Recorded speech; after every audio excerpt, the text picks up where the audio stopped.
Hey guys, Wrench here. I figured it was about time that I do a final setup video for the carrier script, given that I've released version 1.0. So without further ado, let's go ahead and get started. Given that we're doing a carrier, the first thing we need is a carrier. So I'll go ahead and spawn this Dennis. Stick him down there. We'll give him a name like Stennis. Okay, now there's a couple of things we have to do for the Stennis. The first one, we come in here into triggered actions, add a triggered action.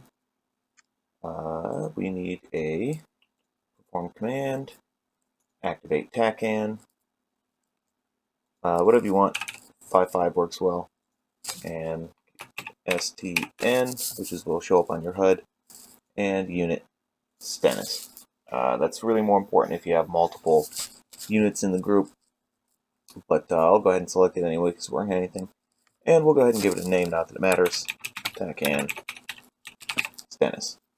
That name is just for reference, which the script doesn't use, but it doesn't hurt if you have something in there. Okay, so now the Stennis is set up. I guess the other thing we could do is activate ICLS channel 11 on the Stennis. And again, that doesn't, the ICLS doesn't need to be in the triggered actions, just the TACAN. That was actually a workaround for a bug. That may actually be fixed by now, but I figured I'd show you setting it up because that's kind of what the script expects.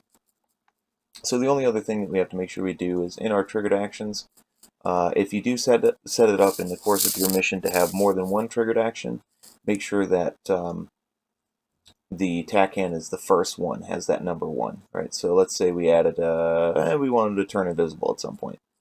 You wouldn't want it to be on the top of this list. You want it down, and then you want to make sure that the number right here is 1 for the TACAN. I'm going to delete that because we don't need it. Okay, so now the Stennis is set up.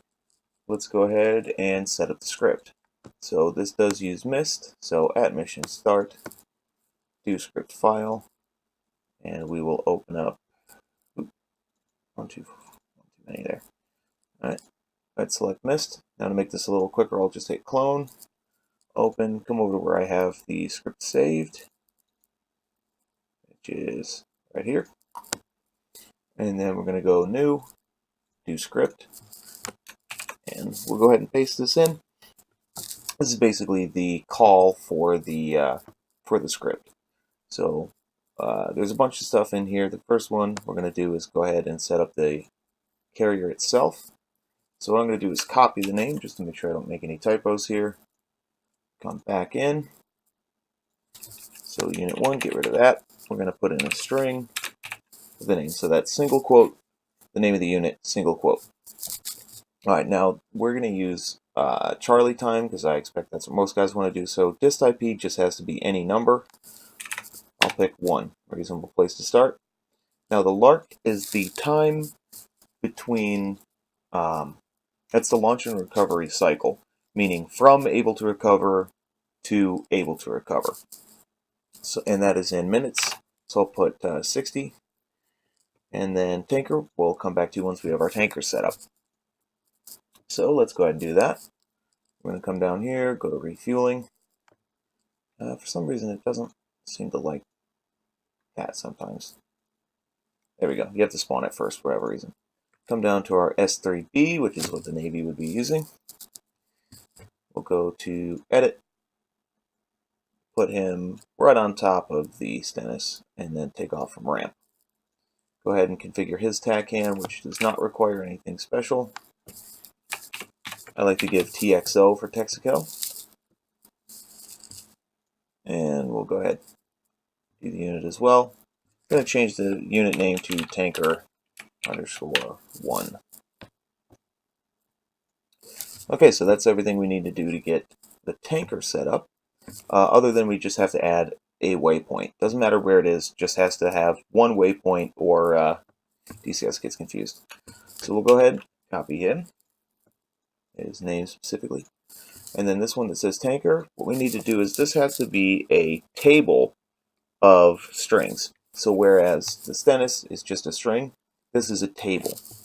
So what we need is a string. So again, enclosed in quotes, his name, which I copied. And then those quotes are enclosed in fancy brackets, whatever they're actually called. Okay, so that's that. Now we'll go ahead and spawn, I shouldn't say spawn, I should say add to the mission a cap flight of our beautiful Lot 20s. And we'll give them some stuff and maybe a cool skin, if whatever you got. Set it to however many we want to have. Hold on, before we do that, set it to client. And then we can come in here and set up our radio presets, which I'm not going to do. We go do. So we set that up like normal. And they're going to take off from the ramp. One important thing, we're going to go back to our tanker I forgot to do a minute ago, which is actually based on what you want. It doesn't necessarily have to be late activation, but I like to do late activation, so I go through the menu and spawn him in anytime I feel like I might need him. Okay? And that is the setup. That's everything we need to do to get that running. I know I ran through that pretty quick, but let's go ahead and actually let's add some weather. Otherwise there won't be much going on. So there we go. We got some dynamic weather. Whatever it defaulted to, whatever it happened to randomly generate, we'll roll with that. And I'm not going to bother to save. We'll go ahead and run the mission. I'm going to go ahead and pick an aircraft. Down at the bottom of the list.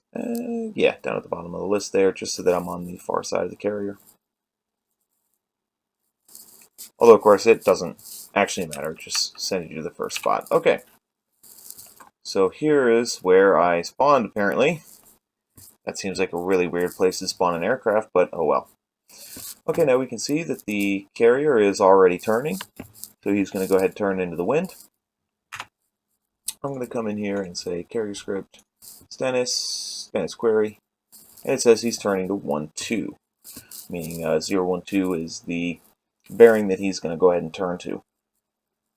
So it's one of the things in the latest update. Rather than saying he's ready, previously, anytime it was set in recovery mode, it would say that it was ready to recover, regardless of whether or not the carrier had actually turned to the BRC or not. So we can see that its heading is 017, and its BRC is 1-2. So it's going to be turning for a little bit. Let's go ahead and speed this up.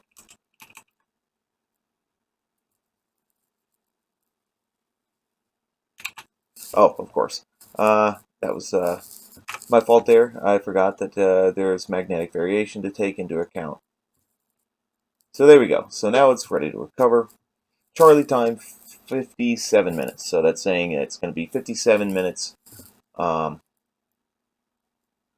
the cycle left.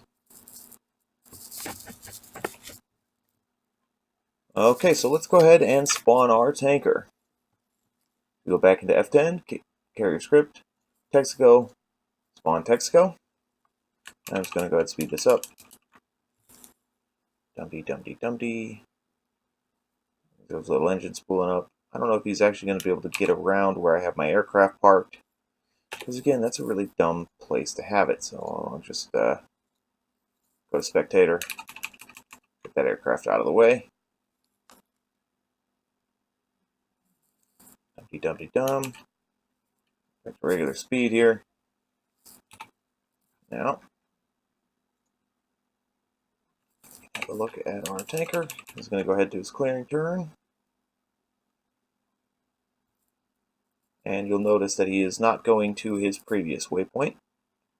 He's now going to go ahead and climb to 6,000 feet and start his orbit of the carrier.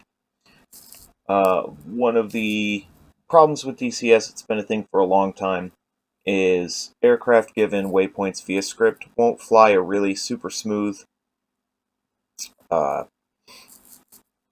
pattern. They kind of bobble a little bit, but ultimately it'll still work pretty well. And once you actually get in and get connected, he'll smooth out, fly a nice easy orbit, and then go back to his waypoints once you disconnect. So there we go, we can see he's just going to stay relatively close, about 10 nautical miles from the carrier. And he's just going to do his thing. Okay, so there we go. That is how you set up the new version of the carrier script. It's a lot easier than some of the original versions. I had to make entire videos with that were a little more complicated. One other thing I want to point out is, let's say we had 2 aircraft carriers. So let's just go ahead and see if I can get to the carrier here. And having 2 carriers that close together, let's call this the those aren't names I can use on a family-friendly show. Let's call this carrier, just to prevent me from doing anything dumb. Okay, so let's come back into here. Now I like to keep my function calls separate, so what I'll do is I'll clone this rather than putting it in the same box. Come in here, copy the name, change the second one from Stennis to carrier. So the first one is Stennis, and the second one calls the carrier. And in this case, I'm going to remove the tanker. So I'm going to set that to nil. And just to demonstrate the other way that this can be set up, rather than doing it based on time, you can do it based on a distance he's allowed to go. So I'm going to go ahead and set this 60 to nil. Alright, and then the distance is, I don't know, 10,000 meters, which is nautical miles. So that'll just sort of demonstrate the other way that you can set the script up. If you, in any permutation thereof, you can use distance instead of time with a tanker, or without a tanker. You can use tanker, distance, or time. Kind of however you want to set it up. Just remember, you have to have the right number of arguments for it to work properly. So whatever you're not using, set to nil. And the distance from IP where he turns around just has to be any number if you're going to use the Charlie time capability of the script. Now I'm going to go ahead, just so I don't have to spawn into an aircraft, and add a game master. It just makes life a little easier. Okay, so now that the mission is loaded, let's go ahead, select game master, hit OK and fly. Sorry. Let me go ahead and spawn in Texaco. And let's have a look. One thing I want to point out, Combined Arms players do not have access to the carrier script. And that is because of how they're not considered a group. Various other reasons. But realistically, it's not something that your game master is ever really going to need, given that every player on the server is going to have access to it. Okay, so let's go ahead and select our tanker. And we can see the waypoints that it generated for him. It basically just has this little box going around the carriers, and we can see that the going specifically around the carrier that he is associated with. And we can see that both carriers are going to go ahead and run the script. And if we were to let this run long enough, let me check something here. Okay, so that distance is set to about 5 nautical miles. So we'll let this run for a second.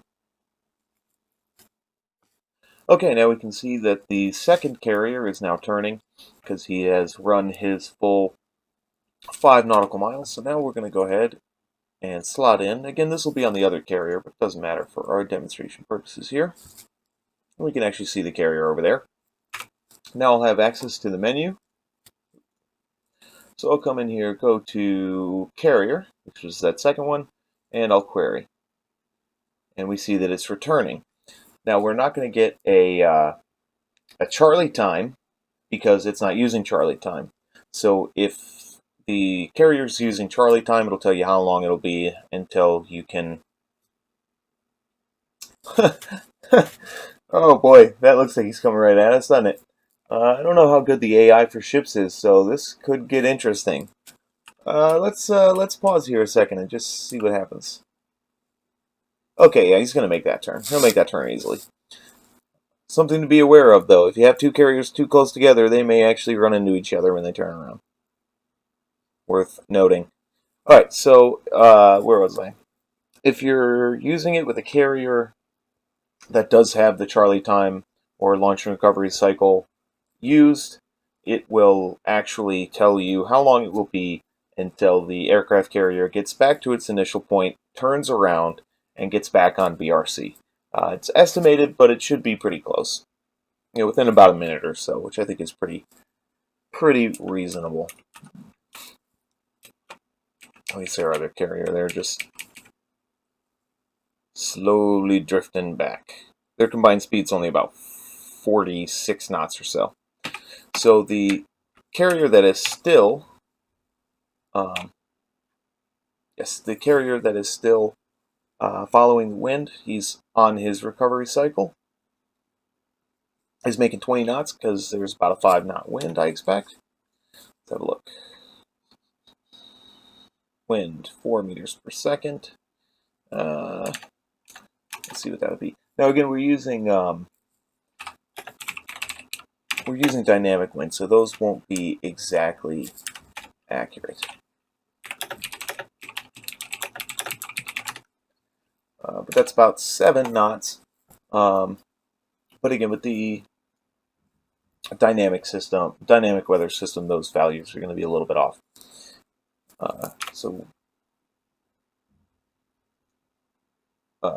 That's what I was saying. I'm sorry. So he's making 20 knots. The other carrier is going to make 27 knots. Full flank speed to get back as quickly as possible. Just cuts down on the non-recovery time in the cycle. Alright, so the setup there is pretty much complete. I think that's fairly straightforward, and I did some work to make it as easy as possible. So thank you guys for watching, and enjoy the script. See you.